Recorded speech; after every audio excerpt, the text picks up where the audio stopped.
నిజంగా చెప్పాలంటే సైదుల్ గారి గురించి ఎడ్యుకేషన్ లేదు, చదువు లేదు ఎక్కువగా,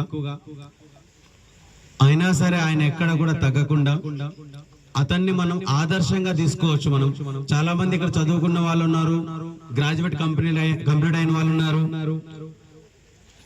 ఎంతో కొంత నాలెడ్జ్ ఉన్నటువంటి వ్యక్తులు ఉన్నారు. చాలా మంది సక్సెస్ అవ్వడానికి ఎక్కువ ఆలోచన చేస్తుంటారు, సక్సెస్ వస్తుందా రాదా అని చెప్పేసి. సో అదే మైనస్ ఉంటుంది మన దగ్గర. ఎప్పుడైతే సీనియర్ చెప్పింది మనం తోచా తప్పకుండా మనం ఎప్పుడైతే పాటిస్తామో అది మన సైదుల్ సార్ లాగా సక్సెస్ అవ్వడానికి అవకాశం ఎక్కువగా ఉంటుంది. 100% సక్సెస్ అవుతారు. ఆయన వేరేది ఆలోచన చేయలేస్తా అని ఒకే ఒక మాట మీద నిలబడి ఈ రోజు ఇంత సక్సెస్ అయ్యిండు. అవ్వడమే కాకుండా అతనికంటూ ఒక టీం రన్ చేస్తూ గత సంవత్సరం ఎక్కడ కూడా తగ్గకుండా నెంబర్ 1 పొజిషన్ లో ఉన్నాడు. పోయిన సంవత్సరం మొత్తం కూడా టాప్ 1 పొజిషన్ లోనే ఉండే ఆ యొక్క టీం. ఇప్పుడు కూడా తగ్గ 1 మంత్ ఆయన ఉన్నాడు, ఇంకో మంత్ ఇంకోసారి ఉంటున్నాడు. ఇట్లా up and down weekly daily competition అనేది జరుగుతుంది.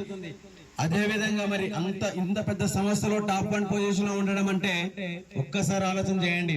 మీరు ఎంతగా అతన్ని ఇన్స్పిరేషన్ తీసుకుంటే మీరు కూడా అంత బాగా సక్సెస్ అవ్వగలుగుతారు. ఓకేనా ఎస్బిఎం? మరి అటువంటి లీడర్ సక్సెస్ అయినప్పుడు మీకేం తక్కువ ఉందండి? అటువంటి పర్సన్ మీరు ఇన్స్పిరేషన్ గా మీరు తీసుకొని 100% మీరు సక్సెస్ అవ్వాలని నేను మనస్ఫూర్తిగా కోరుకుంటున్నాను. అలానే ముందుగా సార్ సాల్వాతో సన్మానించాల్సిందిగా కోరుచున్నాను.